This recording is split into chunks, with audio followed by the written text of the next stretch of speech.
जिस शहर में लोग लाखों करोड़ों के घर खरीदते हैं, उसी शहर में पहली तेज बारिश के बाद सबसे बड़ा सवाल यही बन जाता है कि आज घर कैसे पहुंचेंगे। 600 साढ़े 600 मिलीमीटर का बारिश जो है वो भी हम हैंडल नहीं कर पा रहे। इसका मतलब नेचुरल डिजास्टर नहीं है, ये मैनमेड ही है। लापरवाही से क्यों इस तरह से अर्बन टाउन प्लानिंग हो रही है कि आप और मेरे जैसे लोग रोज सफर कर रहे हैं। गुड़गांव में डेवलपमेंट पहले होता है और अर्बन प्लानिंग उसके पीछे भागता है। मॉनसून फुल स्विंग में आ जाएगा, मैनहोल में गिर के, नाले में गिर के पता नहीं कितने लोगों की तो जान चली जाती है। Gurgaon does not have the kind of public space it should have. Public space का प्रॉब्लम है और पब्लिक स्पेस नेग्लेक्टेड है। इसके वजह से पब्लिक इंफ्रास्ट्रक्चर भी नेग्लेक्टेड है। हमने दुबई में बारिश देखी, तब हमने कुछ दिन फ्लडेड स्ट्रीट्स उनकी देखी।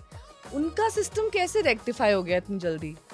उनके पास भी ड्रेनेज नहीं था क्योंकि वो they were never prepared for rain. Indian cities population इतना ज़्यादा है, आप मिडिल ईस्टर्न सिटीज़ के साथ कंपेयर कर ही नहीं सकता है। इतना इतना घुटनों तक नाले जैसा पानी, आप सोच सकते हैं कि वहाँ पर रहना मतलब बहुत ही ज़्यादा मुश्किल भरा काम है। फर्स्ट है स्वेयर वाटर और जो स्टॉर्म वाटर, जो बारिश का पानी, दोनों अलग होना बहुत ज़रूरी है।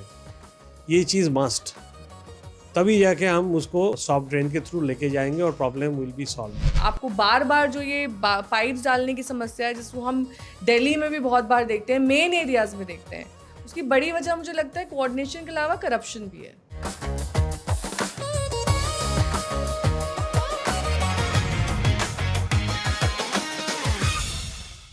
नमस्कार, हेलो, वेलकम। पीएसएफ यानी कि प्रॉपर्टी से फायदा के एक ब्रांड न्यू एपिसोड में एक बार फिर आप सभी का स्वागत है। आपके साथ हूं मैं नेहा बाथम।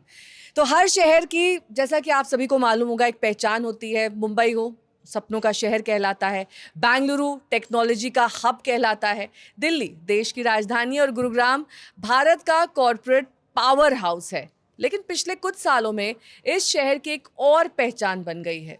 कुछ घंटों की बारिश और पूरा का पूरा शहर ठप। और जैसा कि आप सभी जानते हैं, मॉनसून का आगाज हो चुका है, तो आमतौर पर इसी समय के दौरान गुरुग्राम और आसपास के इलाकों में आपको वो तस्वीरें दिखाई देंगी जो आपको काफ़ी ज़्यादा परेशान करती हैं। हर साल एक ही जैसी ये तस्वीर होती है। कुछ घंटों की बारिश होती है, सड़कें नदियों की तरह दिखाई देती हैं, गाड़ियां डूब जाती हैं, ऑफिस बंद हो जाते हैं और लोग घंटों जैम में फंसे रहते हैं। विडंबना देखिए, जिस शहर में लोग लाखों करोड़ों के घर खरीदते हैं, उसी शहर में पहली तेज बारिश के बाद सबसे बड़ा सवाल यही बन जाता है कि आज घर कैसे पहुंचेंगे। तो क्या समस्या सिर्फ बारिश की है, या हमने ऐसे शहर बना दिए हैं जो बारिश झेलने के लिए तैयार ही नहीं है, या फिर बने ही नहीं थे कभी? आज की बातचीत सिर्फ फ्लडिंग नहीं, बल्कि आज हम बात करेंगे अर्बन प्लानिंग की, इंफ्रास्ट्रक्चर की, गवर्नेंस की और सबसे अहम बात आपकी प्रॉपर्टी की। और इस पर बात करने के लिए हमारे साथ खास मेहमान मौजूद हैं, जाने माने अर्बन प्लानर डॉक्टर सुप्तेंदु पी बिस्वास जी। बहुत बहुत स्वागत है सुप्तेंदु जी आपका। तो हम आपसे सबसे पहले यही जानना चाहेंगे कि अर्बन टाउन प्लानिंग दरअसल क्या होती है, अगर सरल शब्दों में से आप हमारे दर्शकों को समझा सकें। और अगर ये नहीं की जाती है, जिन जगहों पर नहीं की गई है वर्सेस जिन जगहों पर की गई है, वहाँ पर क्या फ़ायदे नुकसान? धन्यवाद मुझे बुलाने के लिए। और अनफॉर्चुनेटली यही है, जब बारिश होता है तभी अर्बन प्लानिंग का ज़्यादा बात होता है, बट होता तो है। आई मीन वो बहुत ही इम्पोर्टेंट चीज़ें हैं। अर्बन प्लानिंग का बेसिक जो परिभाषा है वो है रिसोर्स को कैसे डिस्ट्रीब्यूट करता है। ये है फर्स्ट, ये अर्बन प्लानिंग का परिभाषा है। दूसरा चीज़ है प्लानिंग ऐसा है कि 20 साल के बाद शहर क्या होगा उसके बारे में अभी से तैयार करना। यही है प्लानिंग का जो मुख्य जो उसका रिस्पॉन्सिबिलिटी है। और तीसरा चीज़ यह है कि कितना पॉपुलेशन बढ़ेगा, कैसे ग्रोथ होगा, लोग कहाँ रहेंगे, कहाँ नौकरी करेंगे, कहाँ उनका एंटरटेनमेंट होगा, रास्ता कैसे चौड़ा होगा, व्हीकल का क्या पोजीशन होगा, मतलब कितना व्हीकल होंगे। तो इस हिसाब से अर्बन प्लानिंग का काम चलता है। और दूसरा बात यह है, जो बेसिक चीज़ है अर्बन प्लानिंग का, वो है क्वालिटी ऑफ लाइफ अच्छा होना चाहिए। ये सबसे बड़ा इम्पोर्टेंट चीज़ें है। तो जब बारिश होता है तो क्वालिटी ऑफ, जैसे आपने बोला है, क्वालिटी ऑफ लाइफ में बहुत ही ज़्यादा उसमें लोगों का परेशानी होता है। उनका जो, और दूसरा चीज़ है वे ऑफ लाइफ जो है, मतलब जैसे वो चलना चाहता है, रहना चाहता है शहर में, वो नहीं कर पाते हैं। तो इसीलिए प्लानिंग का ज़रूरत बहुत ही ज़्यादा है। जो बहुत सारे इंडियन और इंडियन शहरों में नहीं होता है और नहीं है। दूसरा यही है। शो की शुरुआत में जैसा कि मैंने ज़िक्र किया था कि गुरुग्राम और आसपास की जगहों पर जब भी बारिश आती है तो हमें एक ही जैसा सीन दिखाई देता है, सड़कें डूब जाती हैं, उसके बाद लंबा जाम लग जाते हैं। तो ये नेचुरल डिज़ास्टर है या फिर ये मैन मेड डिज़ास्टर है या अर्बन टाउन प्लानिंग की कमी है या उसमें खामियां हैं? देखिए, बारिश तो सब जगह होता है, लेकिन जैसे बारिश में पानी पानी रुक जाना जो है, जो हम देखते हैं, जो आपने जैसे बोला है बिल्कुल सही बोला है। जैसे जो रोड्स है, रोड्स नदी जैसा लगता है, तो इसका मतलब है कहीं ना कहीं वो मैन मेड डिज़ास्टर ही है।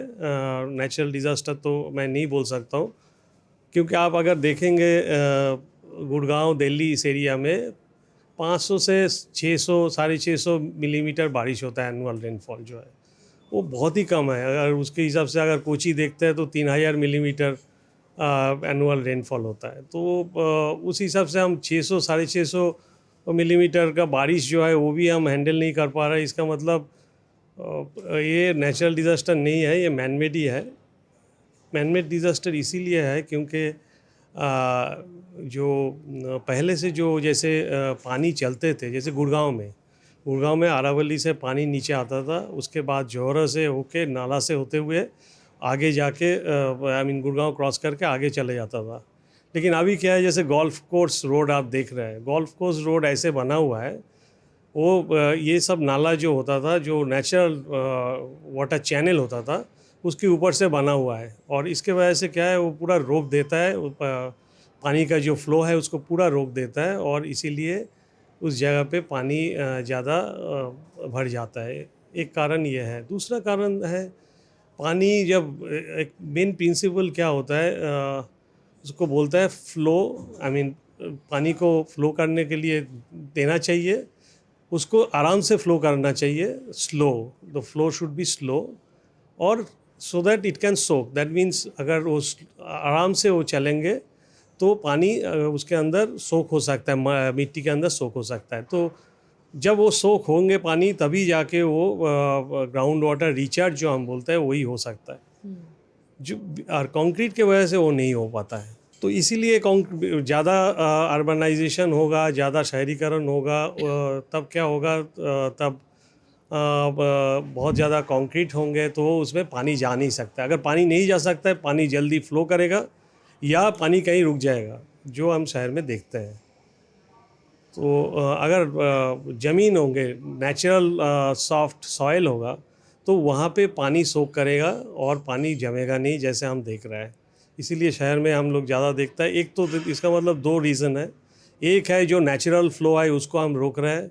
दूसरा है पूरा शहर को ज़्यादातर जो जिसको बोलता है कंक्रीटाइजेशन, और कंक्रीट से भरा हुआ है, हार्ड सरफेस से भरा हुआ है, और पानी ज़मीन के अंदर जा नहीं पा रहा है। इसीलिए ये दोनों रीज़न है जिसके वजह से कॉन्क्रीटाइजेशन एक मुख्य वजह है। तो अगर हम मुख्य 50-60 साल पहले की बात करें, वहाँ पर जब गुड़गांव की स्थिति देखें, तो ऐसा कभी नहीं होता था, पानी बरसता था, ड्रेन आउट हो जाता था, भरता नहीं था, क्योंकि उसकी मुख्य वजह थी कि तब इतना अर्बनाइजेशन नहीं हुआ था, इतनी बड़ी-बड़ी बिल्डिंग्स नहीं खड़ी हुई थी। बिल्कुल। एक्चुअली जो प्लानिंग में क्या करता है, जो ये सब नेचुरल एरिया है, जैसे जहाँ से पानी चलते हैं और जहाँ रीचेस है, इसको नेचुरल एसेट्स बोल के उसको प्रोटेक्ट करता है। लेकिन गुड़गांव में हमने ऐसा नहीं देखा है, क्योंकि गुड़गांव में जैसे आपको पता है, ये गुड़गांव में क्या हो रहा है, गुड़गांव में डेवलपमेंट पहले होता है और अर्बन प्लानिंग उसके पीछे भागता है। तो इसीलिए गुड़गांव में ये नहीं हुआ। और गुड़गांव दिल्ली का सिचुएशन थोड़ा अलग है। दिल्ली में अरावली एक तरफ है और यमुना रिवर दूसरी तरफ है, और बीच में एक फ्लैट लैंड है। तो इसमें क्या होता है, पानी बहुत आराम से चलता है और उसमें सोख करने का गुंजाइश है। गुड़गांव में ऐसा नहीं है। गुड़गांव में बिल्कुल अरावली के पास ही है, तो एकदम स्टीप स्लोप जो बोलते हैं वो है। और छोटा छोटा जो हम लोग टेक्निकल लैंग्वेज में बोलता है कैचमेंट एरिया, छोटा छोटा कैचमेंट एरिया होता है। उस एरिया में से पानी जाके एक नाला की तरह या स्ट्रीम की तरफ होते हुए गुड़गांव से बाहर जाते हैं। ये सिस्टम होता था पहले। और एग्रीकल्चरल लैंड होता था गुड़गांव, जैसे 80s में भी 80-81 इस टाइम पे भी गुड़गांव के फॉर एग्जांपल ऑलमोस्ट 6 एकड़ का लैंड होता था एक एक इंसान का। तो गुड़गांव का एक एग्रीकल्चर लैंड भी बहुत ज़्यादा होता था। तो अब वो प्रोपोर्शन थोड़ा वो डिस्प्रोपोर्शनेट हो, टोटली डिसप्रोपोर्शनेट है। तो अब उसको किसी भी तरह से रेक्टिफाई नहीं किया जा सकता है, या आपके मन में कुछ ऐसे सुझाव हैं जिससे ये स्थिति बेहतर हो सकती है? बेहतर तो हो सकते हैं। पहले तो बेहतर करने के लिए फर्स्ट जो चीज़ है, ये सिर्फ दिल्ली गुड़गांव का बात नहीं है, ये सारा पूरा इंडिया पूरे का इंडिया बात, में है। पूरा इंडिया का बात है। ये आप कोची में देखिए, कोची का जो कैनाल था वो मिट्टी के नीचे चला गया। कलकत्ता कैनाल्स जो है वो उसके ऊपर मेट्रो लाइन तो बन इसको गया, बहुत सारा। सुपरवाइज करने का जिम्मा किसका होता है, और ये इतने लापरवाही से क्यों इस तरह से अर्बन टाउन प्लानिंग हो रही है कि आप और मेरे जैसे लोग रोज सफर कर रहे हैं? देखिए, एक तो इंस्टीट्यूशनल गवर्नेंस जो है उसका भी एक इश्यूज है, क्योंकि जैसे कैनाल्स इरिगेशन डिपार्टमेंट का है, और आसपास का जैसे गुड़गांव में, गुड़गांव का कैनाल के पास जो एरिया है, कुछ एरिया हम लोगों ने काम किया है और उसको इम्प्रूव भी किया है, और उसका इंटरनेशनल अवार्ड भी मिला है। उसके बारे में मैं बाद में बताऊंगा। लेकिन ऐसा पॉसिबिलिटी है कुछ एरिया को इम्प्रूव करने का और उसमें काम करने का। लेकिन अलग अलग इंस्टीट्यूशनल जुरिस्डिक्शंस है, कोई म्यूनिसिपैलिटी का है, कोई स्टेट गवर्नमेंट का है, कोई उसका है, क्या नाम है, डिपार्टमेंट ऑफ फॉरेस्ट का है। तो अलग अलग डिपार्टमेंट, अलग अलग ऑर्गेनाइजेशन का जो इसमें कोऑर्डिनेशन की कमी है। कोऑर्डिनेशन का बहुत ही कमी है। वो तो एक इम्पॉर्टेंट इशू है, और डे टू डे मेंटेनेंस के बारे में वो एक इम्पॉर्टेंट इशू है। बट दूसरा जो चीज़ है, तो कॉन्सेप्ट, पहले का जो कॉन्सेप्ट था, इंजीनियरिंग कॉन्सेप्ट, दैट ये जो स्टॉर्म वाटर ड्रेनेज, मतलब बारिश का जो पानी है, एक इंजीनियरिंग एक्सरसाइज के रूप में सोचा जाता था। पीडब्ल्यूडी इंजीनियर्स और म्यूनिसिपल इंजीनियर्स लोग ड्रेन बनाते थे। ड्रेन बनाने का मुख्य जो उद्देश्य है वो है पानी कितना जल्दी जा सकता है। राइट। बट कॉन्सेप्ट ये होना चाहिए पानी को स्लोली जाना। तो जहाँ पे आप देखेंगे ड्रेन मिट्टी का बना हुआ है, और एटलीस्ट नीचे का पोर्शन मिट्टी का बना हुआ है, उसमें पानी कम होगा, मतलब पानी कम जमेगा, उसमें अर्बन फ्लडिंग कम होगा। जहाँ पे कंक्रीट ड्रेन होगा उसमें अर्बन फ्लडिंग ज़्यादा होगा। उसमें बहुत सारे इश्यूज हैं। एक इशू कॉन्सेप्चुअल इशू, जब कंक्रीट से हम जल्दी पानी लेके जाएंगे। ये जैसे आपका फ्लाईओवर का आप देखते हैं, कहीं कहीं पे फ्लाईओवर से आप जल्दी से गाड़ी लेके चलेंगे, फिर अगला एक रेड लाइट में रुक जाएंगे। बारिश का पानी का भी वही सिचुएशन होता है, पानी जल्दी आता है और वो आगे जाके उसका रास्ता नहीं निकलता है, वो कहीं ना कहीं जमा रहेगा। तो बेसिक ये जो कॉन्सेप्ट है, ये कॉन्सेप्ट को बदलना चाहिए। सॉफ्ट ड्रेन जो है वो होना चाहिए, और वो एक पहला ये कॉन्सेप्ट है। और ये चीज़ जो है, इंटरेस्टिंगली मैं आपको बोलना चाहता हूँ, ये उलट है इंडिया में। ये उलट है। और दूसरा, ये इंडिया में सभी प्रोजेक्ट टेंडर के थ्रू होता है, आपको पता है, और उस टेंडर में ये आइटम है ही नहीं ठीक से। तो आप अगर बनाना चाहते हैं, हमारे पास ऐसा प्रॉब्लम हुआ था, जैसे फ्रेंच ड्रेन सिस्टम है जो स्लो ड्रेन होता है, हमने यूज़ और किया। आमतौर पर कॉन्सेप्ट ये होता है कि फास्ट ड्रेनिंग होनी चाहिए, पर ड्रेनिंग आप एक नई बात बता रहे हैं कि स्लो ड्रेनिंग होनी स्लो ड्रेन होना चाहिए, सॉफ्ट ड्रेन होना चाहिए, so that specially in Delhi Gurgaon area में पानी नीचे जा सकता है। और पानी जितना नीचे जाएगा, जितना टाइम देंगे उसको अच्छा सोख है। होगा। ये एक फंडामेंटल पैराडाइम शिफ्ट जो मैं ये बोलना चाहता हूँ, एक ही है। और दूसरा है ड्रेन और रास्ते को ऐसे बनाना, पेडेस्ट्रियन स्पेस, और रास्ते को भी, रास्ता तो आपको हार्ड सरफेस बनाना ही पड़ेगा, लेकिन बाकी जो अननेसेसरी हार्ड सरफेस है, अननेसेसरी कंक्रीट है, उसको बंद करना है, उसको अलग मटेरियल यूज़ करना है। हर साल हम ये देखते हैं कि दिल्ली में आईटीओ ब्रिज हो, आईटीओ एरिया, मिंटो ब्रिज हो, या फिर मूलचंद अंडरपास, इन सब जगहों पर आमतौर पर पानी भर जाता है। वहीं गुड़गांव की बात करें तो वहाँ पर गोल्फ कोर्स रोड हो गया, ये आपका साइबर सिटी के आसपास एक ब्लॉकेज रहता है, हमेशा पानी वहाँ जमा हो जाता है। ऐसा क्यों इन्हीं पर्टिकुलर एरियाज़ में बार बार इनके नाम आते हैं? और अगर हम दिल्ली और गुड़गांव की कंपैरिजन करें तो गुड़गांव में पानी भरने की ज़्यादा समस्या क्यों है दिल्ली के कंपैरिजन? क्योंकि दिल्ली में, जैसे मैंने पहले भी बोला है, जो दिल्ली एक थोड़ा सा फ्लैटिश है, क्योंकि उसका जो रिज और यमुना रिवर के बीच में काफ़ी डिस्टेंस है, और स्लोली उसमें पानी चलते रहता है, तो मैनेजेबल है, टू सम एक्सटेंट मैनेजेबल है, और नाला सिस्टम भी बड़ा है। गुड़गांव में ऐसा नहीं है। गुड़गांव बिल्कुल, मतलब अरावली के साथ बना हुआ है, और उसका छोटा छोटा कैचमेंट और पानी बहुत जल्दी आता है, ड्रेन ऑफ होता है, क्योंकि स्लोप बहुत ही स्टीप है और इसीलिए बहुत जल्दी पानी आता है। और उसको हैंडल करने के लिए जो प्लानिंग होना चाहिए था, जो सॉफ्ट ड्रेन्स, जो मैं बार बार बोल रहा हूँ सॉफ्ट ड्रेन्स होना चाहिए था, वो नहीं था। तो वो और जगह छोड़नी हमने बंद कर दी है। वो जगह बंद कर दिया, उस जगह को छोटा कर दिया है, जगह को डाइवर्ट कर दिया है, तो पानी तो तो अपना उसके रास्ता कोई ले लेगा। स्टैंडर्ड नॉर्म्स एसओपीज नहीं है? स्टैंडर्ड नॉर्म्स तो है। हाँ। स्टैंडर्ड नॉर्म्स ये है स्टैंडर्ड नॉर्म्स जो आप बोल रहे हैं। एक्चुअली नाला बना देना ही नॉर्म्स है। नाला मतलब ड्रेन बना देना, कंक्रीट ड्रेन ड्रेन की बना। कोई चौड़ाई, मोटाई, लंबाई कुछ तो होगा एज नॉर्म। अभी क्या हो रहा है, जैसे आप देख रहे हैं लास्ट 3-4 साल से बारिश ऐसा हो रहा है, बारिश मतलब क्लाउड बर्स्ट जैसा, मतलब छोटा टाइम में बहुत ज़्यादा बारिश होता है। और छोटा टाइम में अगर बहुत ज़्यादा बारिश हो जाती, लास्ट ईयर भी हुआ था, 2-3 घंटे में बहुत बारिश हुआ था, गुड़गांव वाज फ्लडिंग। तो उसमें क्या होता है, जो जितना भी वो कैपेसिटी वो कैलकुलेट करते हैं ना, और कंक्रीट ड्रेन उससे का, बहुत ज़्यादा उससे ज़्यादा हो जाता है। मैं बोलता हूँ ये कंक्रीट ड्रेन होना ही नहीं चाहिए, सॉफ्ट ड्रेन होना चाहिए। बट इसमें 2 प्रॉब्लम्स है। एक प्रॉब्लम है जो मेजर प्रॉब्लम है, और ये सिर्फ बड़ा शहर का नहीं है, छोटा शहर में और भी ज़्यादा है। वो है सुअर का जो पानी है, वो ड्रेन में स्टॉर्म वाटर ड्रेन मतलब बारिश का पानी के साथ कनेक्ट हो जाता है। तो अगर हम उसको अलाउ करते हैं पानी सोक करने का, तब जाके नीचे प्रॉब्लम होगा। तो फर्स्ट है सुअर वाटर, और जो स्टॉर्म वाटर, जो बारिश का पानी, दोनों अलग होना बहुत ज़रूरी है। ये चीज़ मस्ट, तभी जाके हम उसको सॉफ्ट ड्रेन के थ्रू लेके जाएंगे और प्रॉब्लम विल बी सॉल्व। आपकी बुक का टाइटल भी गुड़गांव टू गुरुग्राम है, हाँ। A short biography. लोग व्यक्तियों के बारे में बायोग्राफी लिखते हैं, आपने एक पूरे शहर के बारे में बायोग्राफी लिख दी है। ये बेहद दिलचस्प है। ये कैसे हुआ? How did it come about?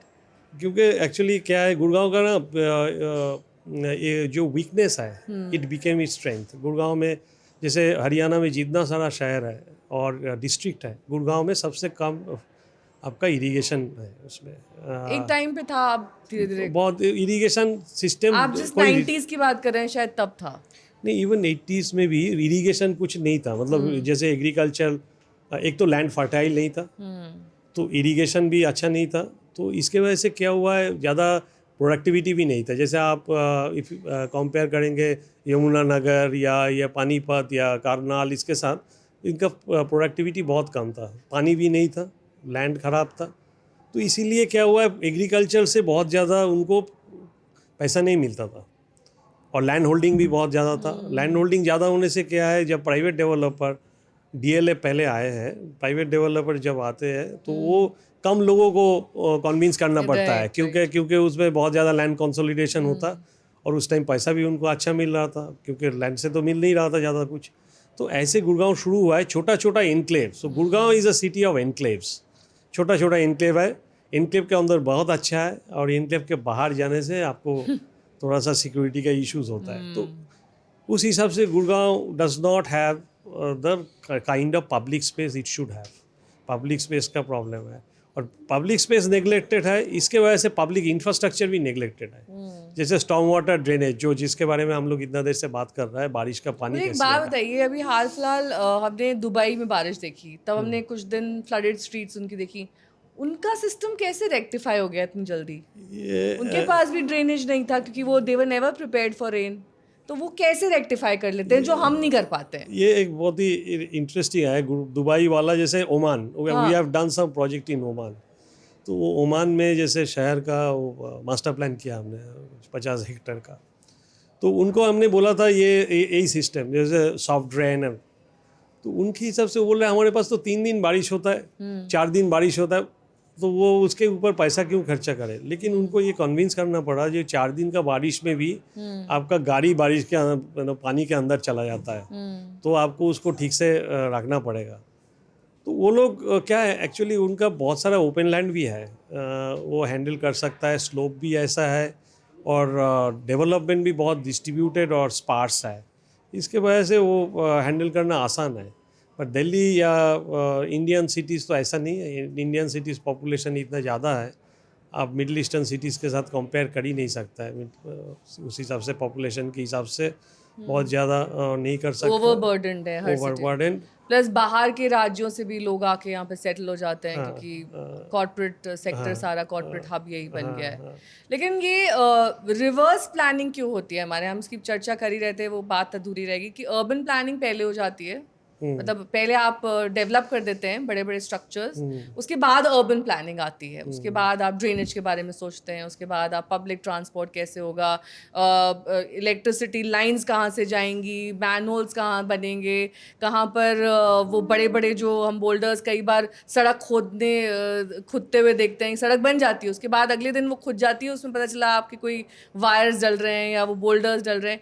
ये रिवर्स प्लानिंग क्यों है हमारे देश में? यस, ये एक्चुअली क्योंकि पहले प्लानिंग ठीक से हुआ ही नहीं, इसके वजह से होता है। पहले बात तो यह है, दो चीज़ें यहाँ पे मैं बताऊँगा। जैसे आपने माइग्रेशन का बात किया है ना, बाहर से लोग आते हैं। जब जैसे दिल्ली का मैं आपको बताता हूँ, दिल्ली का पानी वाटर सप्लाई लेके, क्योंकि दिल्ली में रह के वाटर सप्लाई एक नाइटमेयर है। हाँ। दूसरा शहर में इतना नहीं है, मतलब आप कलकत्ता में 24/7 पानी मिलता है, बॉम्बे में भी, मुंबई में भी अच्छा है। तो यहाँ तो दिल्ली कई बार टैंकर बुलाना पड़ जाता है, टैंकर बुलाना पड़ता है। और ये मैं अच्छी सोसाइटी की बात बता रही हूँ, यू हैव टू पे एंड गेट द टैंकर, क्योंकि Yes. कई बार आपकी पानी की सप्लाई नहीं Yes. आती। और ऐसा एक टाइम पे लेट 90s में ऐसा था, कुछ जगह पे ऐसा था, उनका टैंक नीचे होता था। हाँ। और वो लोग जैसे थर्ड फ्लोर में रहते थे। हाँ, तो पंप से जाता है। उनको कॉर्डलेस फ़ोन खरीदना पड़ा, ये पंप ऑन करो, पंप पानी आ रहा है या नहीं, ऊपर से नीचे कोऑर्डिनेशन करने के लिए कॉर्डलेस फ़ोन से कोऑर्डिनेशन। तब वो नहीं थे ना वाटर लेवल मार्कर्स जो अब आने लगे हैं, जिसमें आपके वाटर लेवल्स आ जाते हैं उसी में, और उसे ऑटोमेटिक चलता है, अब वो सब ऑटोमेटिक चलता है। वो सब नहीं था। नहीं था तो उस टाइम पे पानी भरना एक दिल्ली में एक बड़ा चीज़ होता है। तो एनीवे, तो दिल्ली में क्यों हुआ है ऐसा? जैसे 80s में दिल्ली का जो प्लान है 81 2001, उससे पहले 61 81 में जो प्रोजेक्शन था पॉपुलेशन का 2001 में कितना होगा, या 61 का जो पॉपुलेशन प्रोजेक्शन था 81 में कितना होगा, पॉपुलेशन प्रोजेक्शन बहुत ज़्यादा हुआ था। वही पॉपुलेशन, एक्चुअल पॉपुलेशन प्रोजेक्शन से बहुत ज़्यादा हो गया था। तो जब प्रोजेक्ट, जैसे आप बोले ना माइग्रेशन, उस टाइम 80s to 2001 बहुत ज़्यादा माइग्रेशन हुआ था दिल्ली में, जिसके वजह से जो नंबर के ऊपर उन्होंने काम किया था, जी इतना पॉपुलेशन होगा, इतना पानी होगा, वाटर डिमांड इतना तो होगा। पॉपुलेशन प्रोजेक्शन एक्यूरेट नहीं था, you mean? Population projection accurate था, क्योंकि पॉपुलेशन प्रोजेक्शन तो एक ट्रेंड के ऊपर बेस करके करता है। राइट। क्योंकि आगे माइग्रेशन इतना ज़्यादा हुआ है कि बिकॉज अदर रीज़न और कुछ रीजंस होगा, उसके लिए वो हो नहीं पाया।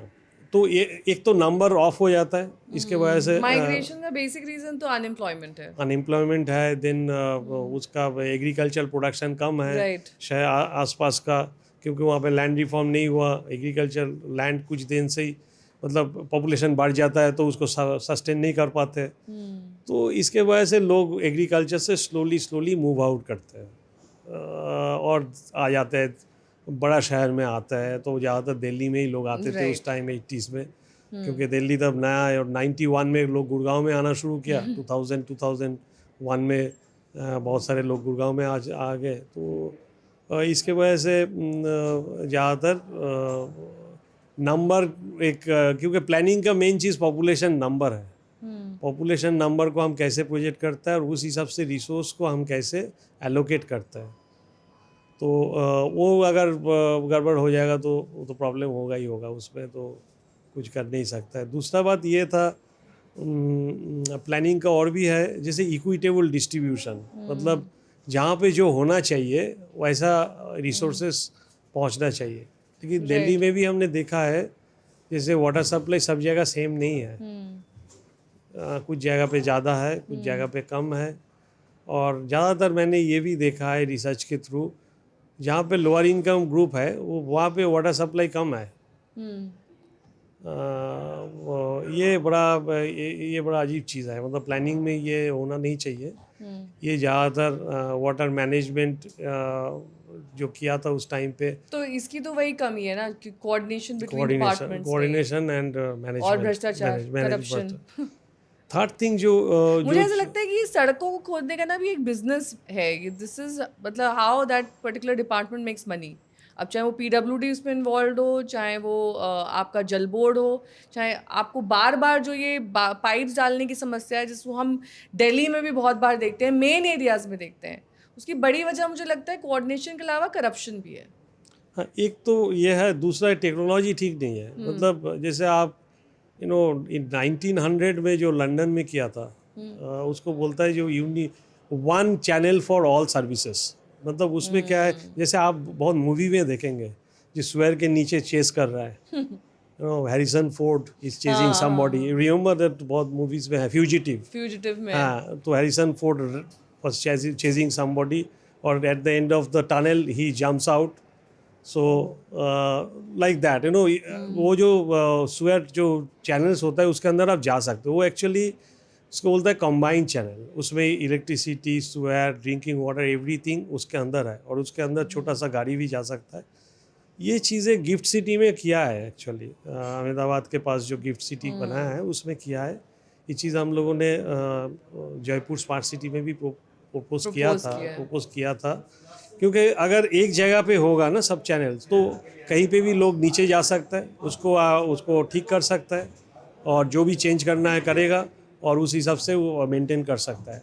अभी क्या हो रहा है, सब चीज़ खोदता है, और एक चीज़ खोदेगा तो दूसरा खराब होता है, ऐसा चल रहा है यहाँ। तो ये सिस्टम ही, इसका पूरा नेटवर्क जो सिस्टम, सर्विसेज, यूटिलिटी डक्ट बोलते हैं उसको, मल्टीपल यूटिलिटी डक्ट। तो जो चीज़ यहाँ पे नहीं है वो करना बहुत ज़रूरी है। मतलब नहीं तो ये मेंटेनेंस इशू रहेगा ही, बहुत ज़्यादा मेंटेनेंस इशू। धीरे धीरे कह रहे हैं कि अरावली जो है वो श्रिंक हो रही है, और इसका असर गुड़गांव पर देखा जाएगा। अब किस हद तक देखा जाएगा, क्या उसके ड्रेनेज पर फ़र्क पड़ेगा, वहाँ के टेम्परेचर, जो फ्लडिंग सिचुएशन है, क्या असर पड़ेगा इसका? नहीं, यस, एक तो देखिए, नेचुरल जो रिसोर्स है, topography over many years, I mean millions of years, topography एक ग्रोथ होता है, उसका टोपोग्राफी रहता है। तो और कोई भी डेवलपमेंट नेचुरल और जियोग्राफिक जो स्पेस है, उसको जितना कम इंटरवेंशन है उसके ऊपर, जितना कम डिस्टर्ब करता है, वो अच्छा है। तो जैसे अरावली आप जैसे बोल रहे हैं, तो हीट का भी एक प्रोटेक्शन देता है। दूसरा जैसे वाटर सिस्टम जो है, वो वाटर कैचमेंट करके तो उसको वाटर नीचे जाता है, उसका पूरा फ्लो जो सिस्टम होता है, वो चीज़ पूरा ख़राब हो जाएगा। और मैंने आंखों के सामने भी देखा है ये चीज़ें। जैसे कैनाल्स, ऊपर से एक ड्रेन आ रहा है, नेचुरल ड्रेन आ रहा है, वो ड्रेन को फिल करके एक्सटेंशन किया है, प्लॉट एक्सटेंशन किया है या रोड एक्सटेंशन किया है, वो नेचुरल ड्रेनेज को स्टॉप कर दिया है। तो लोग सोचता है नेचुरल ड्रेनेज आ रहा है, क्या है, उसको एक पाइप के थ्रू लेके जाएंगे, बट वो हो नहीं पा रहा है यहाँ पे। वो जो टेक्निक है ना, तो वो जो उसको जो इकोलॉजिकल प्लानिंग, ये जो टेक्निक है, ये टेक्निक बहुत एक टोटली मिसिंग है यहाँ पे। और अभी तो लोग थोड़ा सा सोच रहे हैं। आप देखिए, एक भी जो नाला है, नाला जब हम बोलते हैं तो हम सोचते हैं ग्रे वाटर, ब्लैक वाटर, मतलब लेकिन नाला अगर वो ब्लू वाटर है, ऑल ओवर द वर्ल्ड, पूरा दुनिया में जो ये कैनाल्स है सेलिब्रेट करता है। कुछ नाले तो मैंने रील्स में देखे हैं अब्रॉड में, जिसमें मछलियां भी होती हैं। मछलियां होता है, अब उसकी कल्पना करना यहाँ पर मुश्किल है। एक बड़ा एग्जांपल, यहाँ तो अभी जो सिचुएशन आएगी अभी कुछ दिन बाद, जब मॉनसून फुल स्विंग में आ जाएगा, मैनहोल में गिर के, नाले में गिर के पता नहीं कितने लोगों की तो जान चली जाती है, क्योंकि दिखता ही नहीं है नाला कहाँ है, मैनहोल कहाँ है, इट्स ऑल सेम लेवल पे चल रहे हैं। नहीं, जो कैनाल्स है ना यहाँ पे दिल्ली का, आप अगर देखेंगे दिल्ली गुड़गांव का जो कैनाल्स है, जो मैं कैनाल बोलता हूँ, जो नाला बन गया है, वो एक्चुअली नेचुरल रिव्यूलेट्स था। और नेचुरल रिव्यूलेट्स के पास सारे विलेजेस होता है। जैसे आप क्या है ये नेचुरल ड्रेनेज, इसको नेचुरल ड्रेनेज है, और इसमें कुछ नेविगेबल भी होता था, और वो इरिगेशन के लिए यूज़ होता था। जैसे आप देखिए, जो आपका बड़ा पुला का जो ड्रेन है, ये ड्रेन को अगर आप जो आप यहाँ पे सराय काले खां के पास आके वो जमुना में मिल रहा है, उसके पास अगर देखेंगे, आप मैप में भी देखेंगे, एक के बाद एक पुराना जो सेटलमेंट्स है, जैसे मोहम्मदपुर है उधर, इसके पास कोटला है, बहुत सारे ऐसा पुराना सेटलमेंट्स है जो हिस्टोरिकली पहले वहाँ से पानी लेता था, पानी लेके इरिगेशंस होता था, और एग्रीकल्चर लैंड भी होते थे वहाँ पे। तो वो नाला, वो कैनाल स्लोली नाला हो गया, क्योंकि अभी क्या हुआ है, उसके पास जितना सारा ड्रेन है, एक तो अनरेगुलेटेड ग्रोथ है, बहुत सारे लोग बैठ गया है जिसका स्वेज वहाँ पे जाता है, स्लोली नाला बहुत ही ज़्यादा डर्टी हो गया, मतलब it has become like a swear नाले का कैनाल। टर्म ही वही यूज हो गया, उससे सिनोनिम्स हो गए। हाँ, तो ये कैनाल नहीं गंदा रहा। मतलब नाला। हाँ, कैनाल नहीं हुआ, वो नाला बन गया वो। गंदा मतलब नाला। हाँ, तो अगर वो चीज़ ठीक हो सकता है, मैं आपको एक एग्जांपल दे रहा हूँ। हम लोग इसमें गुड़गांव में एक 5.5 किलोमीटर का काम किया है, ये वाला प्रोजेक्ट है जो बंद रेजुविनेशन ट्रेल। बंद रिजर्वेशन ट्रेल, ये 5 किलोमीटर का है गुड़गांव में। ये शुरू होता है चक्करपुर बोल के एक विलेज है, वहाँ से शुरू होकर वजीराबाद बंद तक जाता है, वजीराबाद तक जाता है। राइट। तो ये 5 किलोमीटर है। और ये पहले जब पहला दिन मैं गया थी, वहाँ के NGO है IM गुड़गांव बोल के, उन्होंने एक इनिशिएटिव लिया था जी इसको कुछ कर सकता है, फॉरेस्ट डिपार्टमेंट के साथ कोलाबोरेट करके हमारे पास आए थे जी क्या क्या कर सकता है। पहला दिन जब मैं गया था, मैं 1 मीटर भी नहीं जा पाया, इतना गंदा था। गंदा था और बदबू होगी। बदबू मतलब प्लास्टिक्स, सुअर घूम रहा है वहाँ पे, प्लास्टिक जल रहा है, मतलब बहुत ही बुरा हाल है। मैं आपको बोल भी नहीं सकता हूँ कितना गंदा था। और वो जो जगह है अभी डेवलप करने के बाद, डेवलप मतलब उसको इसी तरह की एक सिमिलर जगह हमने, मुझे याद है हमारे एक रिपोर्टर ने एक स्टोरी करी थी, दिल्ली में एक जगह थी जहाँ पर किसी रिहायशी इलाके के बीच में नाले का पानी बहता है, और अभी से नहीं, कई सालों से, कई महीनों से ये प्रॉब्लम है, बदबू आती है। वो लोग उसी से नेविगेट करके रोज़ चलते हैं, जाते हैं, अब मतलब उनके लिए वो आम बात हो गई है। इतना इतना घुटनों तक नाले जैसा पानी, आप सोच सकते हैं कि वहाँ पर रहना मतलब बहुत ही ज़्यादा मुश्किल भरा काम है। तो ये एक स्टोरी लाई थी, तो मुझे उससे, आपके रेफरेंस से, वो दिल्ली वाली जगह भी याद आ गई। ये एक्चुअली अभी क्या है, अभी लोग वहाँ पे चलते रहते हैं, साइकिल करते हैं, डोमेस्टिक हेल्प्स वहाँ पे साइकिल करते रहते हैं। और वो मतलब गाँव वो इनक्लेव, अलग अलग जो इनक्लेव्स है वहाँ चलता है। CEOs वहाँ पे मॉर्निंग वॉक करता है। तो एक आपने डेवलप कर दिया सर। बहुत ही पब्लिक स्पेस एक बढ़िया हो गया। अभी क्या हो रहा है, पहले इंटरेस्टिंग स्टोरी है, जब पहले डेवलप शुरू हुआ था प्रोजेक्ट, तब उसके आसपास में जो कॉलोनीज होते थे, इनक्लेव्स होते थे, वो लोग बहुत सस्पिशियस थे, वो क्या रहा है यहाँ पे, वो दरवाजा गेट बंद करके ताला लगा के रखते थे। अभी जब डेवलप हो गया, अभी इतना सुंदर हो गया, अब वो अपना वहाँ पे नया नया गेट बना रहा है, क्योंकि वो एक्सेस करना चाहता है। प्रॉपर्टी प्राइस भी बढ़ गया है अच्छा, उसके आसपास का। उसके आसपास का। सो एक डेवलपमेंट अगर अच्छा होगा तो उसका रियल एस्टेट ये भी तो फर्क लोगों को पड़ेगा। मोटिवेट करना चाहिए कि इस तरह के और एरियाज डेवलप हों। फायदा तो अल्टीमेटली जो आसपास रह रहे हैं लोग और सभी को होगा। बिल्कुल। और वहाँ पे एक चीज़ है, वहाँ पे कोई पानी नहीं जमता है, ओह, क्योंकि वहाँ पे जो पाथवे है वो एक स्पंज जैसा काम करता ओह, है, it's like natural drainage. Natural drainage, और it soaks the water right. And it goes into the drain. आपको नहीं लगता कई बार जो रियल एस्टेट डेवलपर्स हैं वो टाउन प्लानिंग से भी आगे चल रहे होते हैं? जो इंफ्रास्ट्रक्चर पहले आना चाहिए था, उस इंफ्रास्ट्रक्चर से पहले उनकी बिल्डिंग आ जाती है, इंफ्रास्ट्रक्चर बाद में आता है। ऐसा दिल्ली नहीं, NCR में भी हम देखते हैं, नोएडा में देखते हैं, गुरुग्राम में देखते हैं, पहले बड़ी बड़ी बिल्डिंग्स खड़ी हो जाती हैं, उसके बाद पता चला वहाँ पर सड़क बाद में बन रही है, वहाँ की कनेक्टिविटी बाद में इस्टेब्लिश हो रही है, दूसरी अन्य जो इलेक्ट्रिकल ज़रूरतें होती हैं वो भी बाद में आ रही हैं। तो वो एक सपना दिखा देते हैं, उनको एक टाइम फ्रेम में पूरा करना है और वो आगे बढ़ जाते हैं, उनको टाउन प्लानिंग से लेना है ना देना। तो बिल्कुल सही है, बिकॉज क्योंकि रियल एस्टेट स्पेकुलेशंस के ऊपर रहता है ना। जितना स्पेकुलेट होगा, मतलब मेन चीज़ ये है, आप एक्स अमाउंट में ज़मीन खरीदेंगे, Y अमाउंट में घर बनाएंगे, तो X प्लस वाई आप वो 10 इंटू X प्लस वाई में आप बेचेंगे, तभी जाके उसका फ़ायदा होगा। तो अगर आप प्लान्ड एरिया में लैंड खरीदेंगे, तो वो प्लान्ड एरिया का जो लैंड होगा उसका प्राइस ज़्यादा होगा। तो लोग क्या करता है, जब नोटिफिकेशन होता है, जैसे अर्बन प्लानिंग का एक नोटिफिकेशन होता है, मतलब एक लाइन बना देता है प्लानर्स, जो इस एरिया अर्बन प्लान यहाँ तक प्लान बनेगा, इसका मतलब वहाँ पे क्या लैंड यूज़ कहाँ पे होगा, कितना पॉपुलेशन होगा, वो डिसाइडेड होगा। मतलब जहाँ पे रेसिडेंशियल एरिया बनाना, रेसिडेंशियल एरिया दिखाएंगे, वहाँ पे कमर्शियल बाज़ार नहीं बन सकता है, राइट। बड़ा शॉपिंग मॉल नहीं बनेगा। तो इस हिसाब से उसका एक लैंड यूज डिस्ट्रीब्यूशन जो है वो करते हैं। प्लानिंग में ये टेक्निक है, और उसका बुरा वाला बहुत कुछ है उसमें, बट ये टेक्निक है।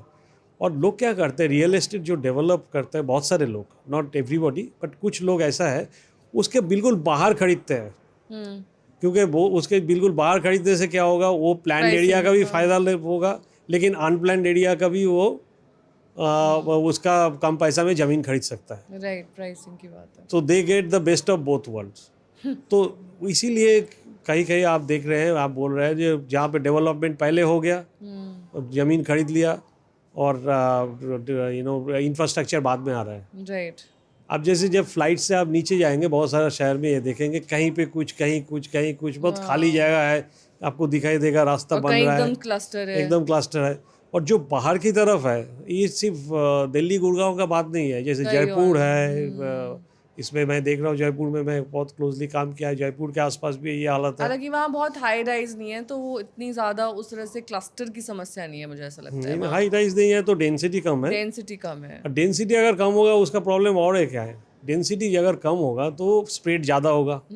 अगर स्प्रेड ज़्यादा होगा, जैसे ट्रेडिशनल जो इंडियन सिटीज़ है डेंस है, डेंस होने से क्या होता है, जैसे कलकत्ता या मुंबई बहुत डेंस है एक एरिया में, उसमें पब्लिक ट्रांजिट बहुत सक्सेसफुल होता है, क्योंकि इंफ्रास्ट्रक्चर पर किलोमीटर जो कॉस्ट है, उसमें बहुत सारे लोगों को लेके जा सकते हैं। जब वो स्प्रेड आउट है, दिल्ली जैसे स्प्रेड आउट है, स्प्रेड आउट होने से क्या होगा, रास्ता ज़्यादा बढ़ेगा और अनसस्टेनेबल होगा, पब्लिक ट्रांसपोर्ट ठीक से काम नहीं करेगा।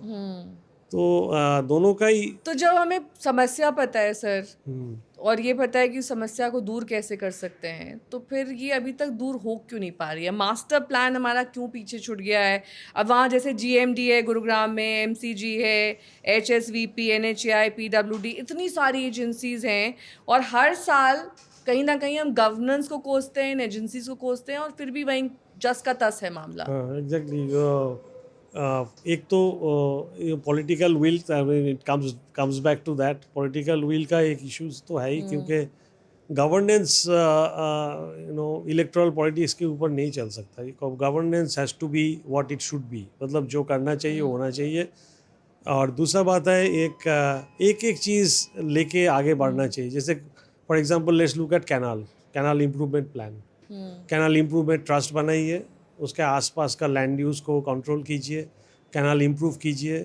और अगर कैनाल इम्प्रूव होगा, जैसे कोई भी कैनाल इम्प्रूव होता है, उसके चारों तरफ प्रॉपर्टी प्राइस इतना ज़्यादा होगा, प्राइस बढ़ जाएगा, क्योंकि बेटर एनवायरनमेंट है। ये सब तो सर सब जानते हैं, लेकिन हो क्यों नहीं पाता है? सवाल ये था। मैं आपको एक एग्जांपल देता हूँ।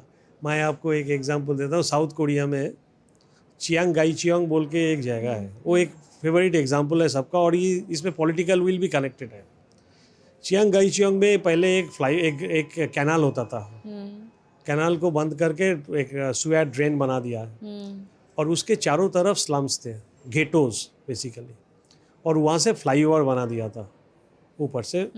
वो एरिया पूरा ब्लैक एरिया, मतलब it was a dark. China की बात कर रहे हैं? डार्क नहीं, साउथ कोरिया की बात कर रहे हैं। तो उसमें it was a dark area, मतलब dark space in the city जो बोलता है, मतलब इट्स गेटो स्पेस। राइट। जो वहाँ पे पॉलिटिशियन मेयर इलेक्शन में खड़े हुए, वो बोले थे हम इसको रिवर को दोबारा रिजुविनेट करेंगे इस पे। और उन्होंने क्या किया, इलेक्शन उसी इशू में वो इलेक्शन लड़े थे, और उसी इशू में उन्होंने इलेक्शन जीता था। और उन्होंने क्या किया, वो पीस बाय पीस वो उसको क्या नाम है, वो जो यहाँ पर सर इलेक्शन नहीं होता है इस मुद्दे पर। यहाँ पर सिर्फ नहीं, वो अलग धर्म है। के नाम पर इलेक्शन होता है, जाति के नाम पे होता है, तो आप किस कास्ट के हैं उसके नाम पर इलेक्शन होता है, आपने पिछली बार किसको वोट किया था उसको मत वोट करिए, इसके बारे में इलेक्शन। यहाँ पर कभी अर्बनाइजेशन, इंफ्रास्ट्रक्चर, सुविधाएं, इसको लेकर ना कोई इलेक्शन। लोकल बॉडीज में भी यू कैन विन, एमसीडी का इलेक्शन है, मेयर का इलेक्शन है, ये फिर भी आप कह सकते हैं कि इन पर, लेकिन अगर देश का इलेक्शन है तो कभी इंफ्रास्ट्रक्चर की बात नहीं होती। नहीं, वो तो आई मीन वो मुझे लगता है कि मैनिफेस्टो में सबसे नीचे नंबर पर आता है। बट वो तो अलग डिस्कशन है। आप जा रहे थे ना उधर की, उसमें वो इलेक्शन जीत गया, तो मैंने कहा आपको बता रहे थे कि हाँ रेलेवेंट नहीं है। इसीलिए यहाँ पे तो अलग जो भी है, मतलब you can connect it, what I am trying to say is. और उसमें अभी that area, the particular area is the best area in that whole place. अगर आप कभी इंटरनेट में जाके कभी भी सर्च करेंगे चियांगाई चियांग, ये टाइप करना है, तो आपको क्या सबसे बड़ी समस्या नजर आती है? ड्रेनेज की समस्या है, कोऑर्डिनेशन की प्रॉब्लम है, डेटा की प्रॉब्लम है, पॉलिटिकल विल की प्रॉब्लम है, या ये जो सिविक एजेंसीज हैं ये सबसे बड़ी प्रॉब्लम है? क्या बड़ी प्रॉब्लम है? All of them are All of them. All of them. पहला तो पॉलिटिकल विल होना चाहिए, दैट इज जो नहीं है इस देश में। That is first one. Second thing is जो ये जो सिविक एजेंसीज का जो लोग काम करते हैं ना, इनका आई थिंक वहाँ से शुरू होना चाहिए।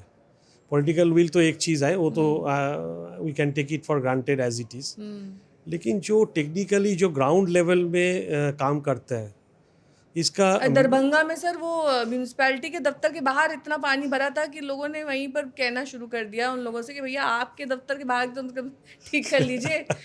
बाकी तो पूरे शहर में बाद में देखिएगा, आपके खुद के दफ्तर के बाहर इतना पानी भरा हुआ है। बिल्कुल। और अक्सर हम लोग ऐसी खबरें पढ़ते हैं जिसमें ये सिविक एजेंसीज खुद ही उससे जूझ रही हैं जो प्रॉब्लम है। सिविक एजेंसी को पहले तो वो पुराना जो एक आप फर्स्ट चीज़ अगर आपको मैं प्रोजेक्ट आपको बताऊं, यहाँ के एक जमादार को ऑन एन एवरेज अगर 50,000 तनख्वाह मिलती है तो वो खुद झाड़ू लगाने नहीं जाता है, अपने अंडर एक आदमी रख लेता है 10,000 पर। वो झाड़ू लगाने जाए ना जाए उसको 10,000 रुपए मिलते हैं, बिल्कुल उसको सही अपनी है। तनख्वाह अलग मिल रही है। बिल्कुल सही है, ऐसा ही है। यही है यहाँ का सिस्टम। यही सिस्टम है। और जो पीडब्ल्यूडी जो और ये म्यूनिसिपल इंजीनियर्स है, मैंने स्मार्ट सिटी काम करते हुए देखा था उनको सिर्फ एक दो चीज़ पता है, जैसे फुटपाथ कैसे बनाता है, ये कैसे बनाता है, वही चीज़ पता है, वो भी गलत तरीके से पता है ज़्यादातर। अब यहाँ पर साइकिलिंग ट्रैक्स बना दिए नोएडा में, कोई यूजेज नहीं है, सड़क की स्पेस भी गिर गई ना, उस पर कोई साइकिल चलती है, उसमें मोटरसाइकिल निकलती हैं।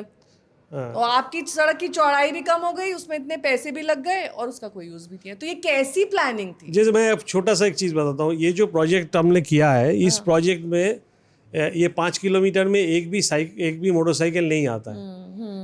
हम लोगों ने ऐसे एक गेट डिज़ाइन किया जिसमें साइकिल, कोई लेडी साड़ी पहन के साइकिल लेके जा सकती है, लेकिन मोटरसाइकिल नहीं घुस सकती। नहीं घुस सकती, इट्स बैंड।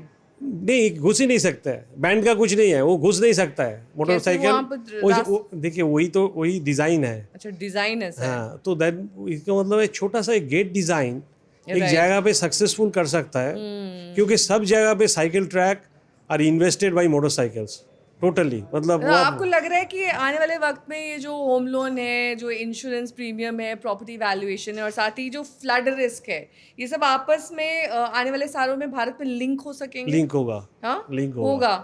उसकी क्या गारंटी है सर?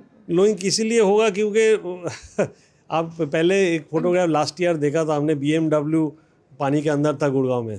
हाँ, BMW क्या पूरा का पूरा पूरा शहर था और वो सब कुछ अरालिया। हाँ, तो अभी अगर कोई इतना पैसा स्पेंड करके अगर कोई घर खरीद रहा है, वो तो कम से कम लोग देखेंगे ना क्या हो रहा है आसपास पे, वो घर पहुंच पाता है या नहीं, वो भी तो इशू है। तो भविष्य में ये जो फ्लड रिस्क है, इंफ्रास्ट्रक्चर स्ट्रेस है, इसका सामना कर सकता है कोई एवरेज जो घर खरीदार है? वो इन सब टर्म्स से अभी भी मतलब बहुत ज़्यादा रूबरू नहीं है। ये टर्म्स उसकी लाइफ में बहुत ज़्यादा रेलेवेंट होने वाले हैं आने वाले वक्त में। रेलेवेंट होने वाले हैं, डेफिनेटली होने वाले हैं। लोग सिर्फ कवर्ड एरिया और सुपर बिल्ट अप एरिया लेके नहीं चल सकते।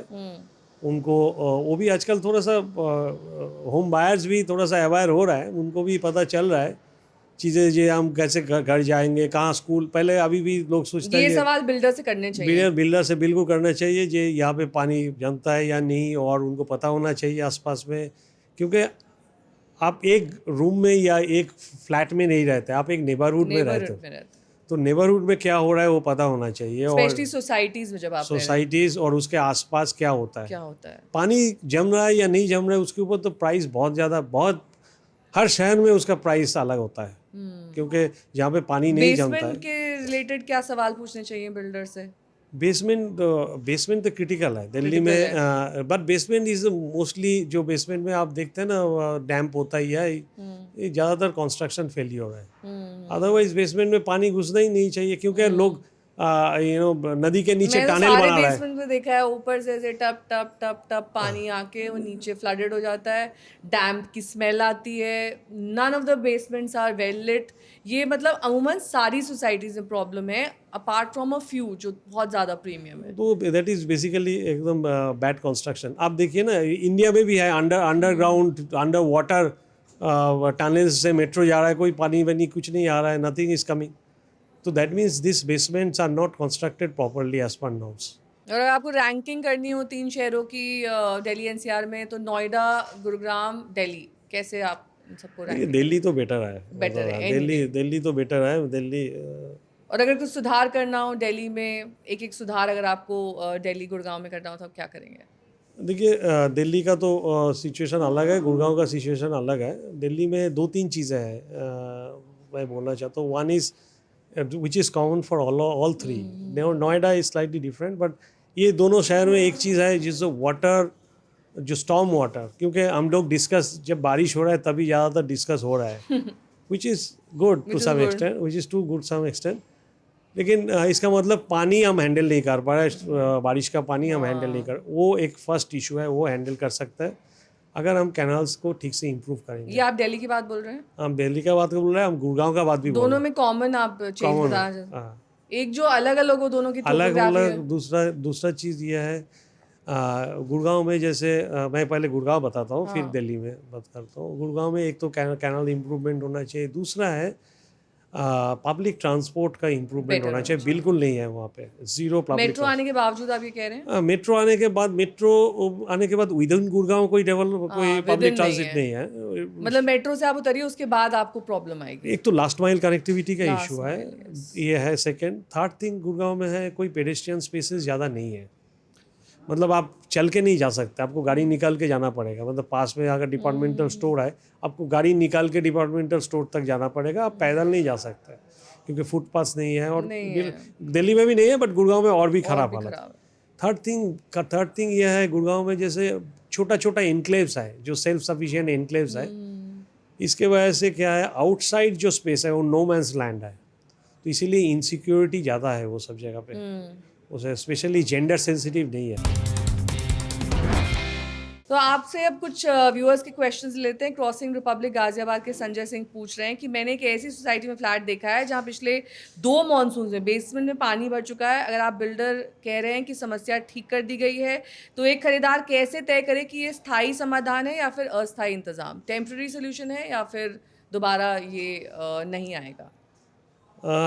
अगर वो बार बार मेरा बिल्डर कह रहा है अरे ये तो ठीक हो जाएगा, इसमें क्या है, बेसमेंट में पानी नहीं। देखिए अगर बेसमेंट में एक बार पानी आना शुरू हो गया ना, तो उसको रेक्टिफाई करना उतना आसान नहीं है। मतलब वो जो बोल रहा है बेवकूफ़ बना रहा है, क्योंकि वो बाहर से अगर पानी, बेवकूफ़ पता नहीं एग्जैक्टली क्या सिचुएशन है, लेकिन it is a very difficult thing to do. इसका रीज़न यह है क्योंकि बाहर की तरफ से उसको वाटर प्रूफिंग करना आसान है या अंदर की तरफ से नहीं। मैंने कई बार देखा है जहाँ से आप एंटर करते हैं बेसमेंट वो स्लोप होती है, तो जब पानी बरसता है तो वो पानी भी अंदर आता है ना। वो तो रोक ही नहीं सकते। नहीं, उसको हैंडल करना आसान है क्योंकि उसके बाहर एक ड्रेन बनाएंगे और अंदर एक ड्रेन बनाएंगे और पंप लगा देंगे उसमें। नहीं होता है ना सर ये, दैट इज इजियर। अगर बेसमेंट का वॉल से पानी घुस रहा है, हाँ वॉल से नहीं, मैं कह रही हूँ जिस लेवल से आप एंटर कर रहे हैं उस लेवल से घुस रहा है, वो हैंडल करना आसान है। ओके, नेक्स्ट सवाल लेते हैं। दिल्ली से आशीष उपाध्याय पूछ रहे हैं, अगर मैं फ्लैट खरीदने जा रहा हूँ कैसे पता करूँ कि वो फ्लड जोन में है या फिर नहीं, और जिस ज़मीन पर घर खरीद रहे हैं वो पहले क्या थी, झील थी, फ्लड प्लेन थी, ये जानकारी किसी आम खरीदार को कैसे मिल सकती है? नहीं, एक तो देखिए हाई फ्लड लेवल तो पूछ सकते हैं वहाँ पे, अगर उसका इन्फॉर्मेशन मिलेगा उनको, हाई फ्लड लेवल क्या है, उस एरिया का फ्लड लेवल क्या है, उनको पता चलेगा। वो अगर पता करेंगे तो वो म्यूनसिपैलिटी से और कहीं से भी उनको इन्फॉर्मेशन मिल सकता है। और अगर 2-3 साल वो देख सकता है अगर पानी कैसे जम रहा है वहाँ पे, किसी से पूछेंगे तो पता चलेगा उसको, तो पानी जम रहा है या नहीं जम रहा है। लो लैंड कहाँ पे है वो सबको पता है। लो लाइंग लैंड किसी से पूछ ले मालूम चल जाएगा, मालूम चल जाएगा क्योंकि उसमें हर टाइम बारिश होगा। 30 से 35 साल का युवा है, घर खरीदने जा रहा है, एज अ टाउन प्लानर आप उसे क्या सलाह देंगे जो और कोई बिल्डर या फिर कोई भी ब्रोकर उसे कभी नहीं बता पाएगा? देखिए एक तो है उनका पहले देखना चाहिए लोकेशन, पहला कहाँ पे है उसका लोकेशनल फैसिलिटीज़ आसपास क्या है, नंबर 1। जो स्कूल्स वगैरह ये सब इंफ्रास्ट्रक्चर कहाँ है, that is first thing. Second thing ये है थोड़ा सा उनको स्टडी करना पड़ेगा 3-4 साल, लास्ट 3-4 साल में, स्पेशली अबाउट अर्बन फ्लडिंग, जो वहाँ पे फ्लडिंग हुआ है या नहीं हुआ है।